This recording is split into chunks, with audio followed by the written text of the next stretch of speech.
To jest Fiat Uno.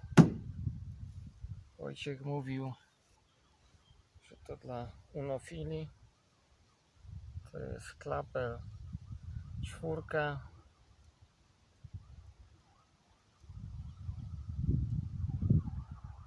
Się staram mieć to w miarę prosto tutaj.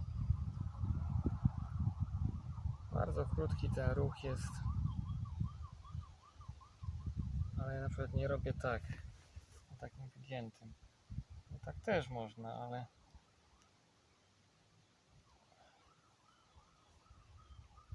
żeby też się starać, żeby było prosto.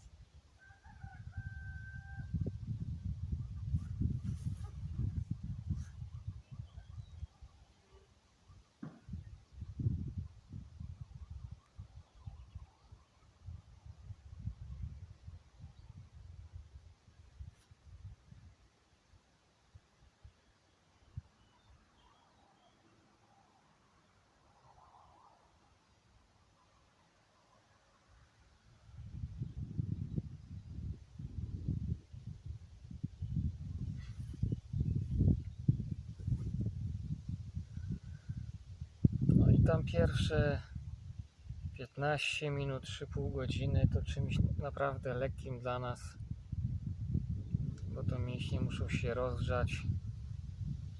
Jak coś jest nierozgrzane, to jest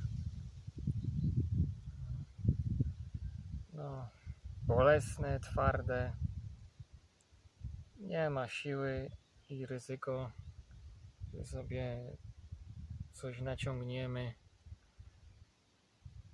i będzie dłużej boleć, jest większe. Można też zatrzymać. Także nie musi być nie wiadomo jaki ciężar. Samo zatrzymanie w takim momencie, że nas już tam mocno gniecie, może być bardziej męczące od takiego dynamicznie bum w górę. A ciężar ten sam.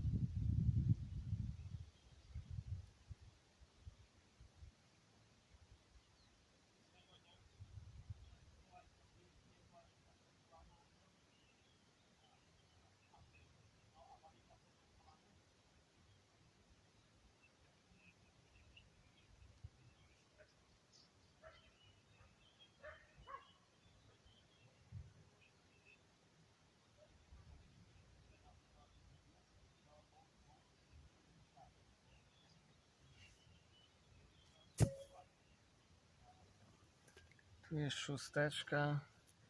One nie mają oznaczeń, tylko po długości i coraz większej średnicy można poznać.